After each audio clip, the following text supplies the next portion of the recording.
Petrol pump ও tank lorry মালিক সমিতির ডাকে চলা আধাবেলা ধর্মঘটের খবর জানাতে এই মুহূর্তে রাজধানীর তেজগাঁওয়ে আছেন সহকর্মী আবু সাইদ নিশান। সরাসরি যাচ্ছে তার কাছে।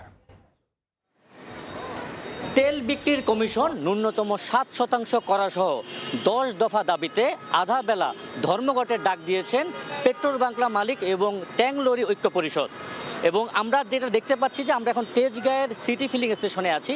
এখানে কিন্তু ভোর 6টা থেকে দুপুর 2টা পর্যন্ত তারা এই আধাবেলা ধর্মঘটের ডাকের কথা বলেছেন এবং তারা বলেছেন যে 11 মে তারা সংবাদ সম্মেলনের মাধ্যমে তারা জানিয়েছেন যে তাদের যে 10 দফা দাবি সেটি যদি বাস্তবায়ন করা না হয় তাহলে তারা 25 মে আধাবেলা ধর্মঘট ঘোষণা করেন। সেই ধারাবাহিকতায় কিন্তু তারা আজকে সকাল থেকে ধর্মঘটটা পালন করছেন। এতে ঢাকা সহ কিন্তু সারা দেশের পেট্রোল পাম্পগুলোর তেল উত্তোলন এবং তেল সরবরাহ কাজ বন্ধ রয়েছে। এতে কিন্তু ভোগান্তিতে পড়েছে কিন্তু হাজারো মানুষ। আমরা অনেক চালক এবং যাত্রীদের সাথে কথা বলে যেটা জানতে পেরেছিলাম যে চালকরা বলছেন যে তারা অনেকেই কিন্তু হাসপাতালে যাচ্ছেন এবং অনেকে ইউনিভার্সিটি এবং কলেজে যাচ্ছিলেন এবং তাদের পরীক্ষা আছে।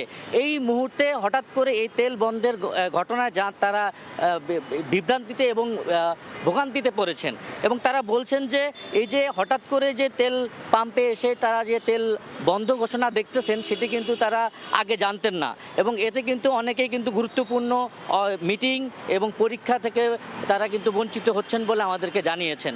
এবং এখানে আমরা যে সিটি ফিলিং স্টেশনের কর্মরত যারা আছেন তাদের সাথে কথা বলে যেটা জানতে পেরেছিলাম তারা বলছেন যে ভোর 6টা থেকে দুপুর 2টা পর্যন্ত আধাবেলা কর্মবিরতি থাকলেও খুব শীঘ্রই তারা কিন্তুই করবেন। এবং এই যে সারা দেশের যে তেল পাম্পের যে ঘটনাটি যে এখন বন্ধ আছে এতে যে ভোগান্তিতে পড়েছেন মানুষ সেটা কিন্তু তারা আমাদেরকে জানিয়েছেন। এবং আমরা যেটা জানতে পেরেছিলাম এখন কিন্তু পেট্রোল বাংলা কর্পোরেশনে কিন্তু তেল পাম্পের মালিক সমিতিদের সাথে একটি বৈঠক হচ্ছে। সেই বৈঠকে কিন্তু জানা যাবে যে পরবর্তী যে নির্দেশনা তারা কি আমাদেরকে জানিয়েছেন। এই ছিল আমার কাছে সিটি ফিলিং স্টেশন থেকে সর্বশেষ সংবাদ। জ্বালানি তেল সরবরাহ বন্ধ, যাত্রীদের ভোগান্তি, সব মিলিয়ে এখানকার পরিস্থিতি জানতে সরাসরি ছিলাম রাজধানী তেজগাঁওয়ে।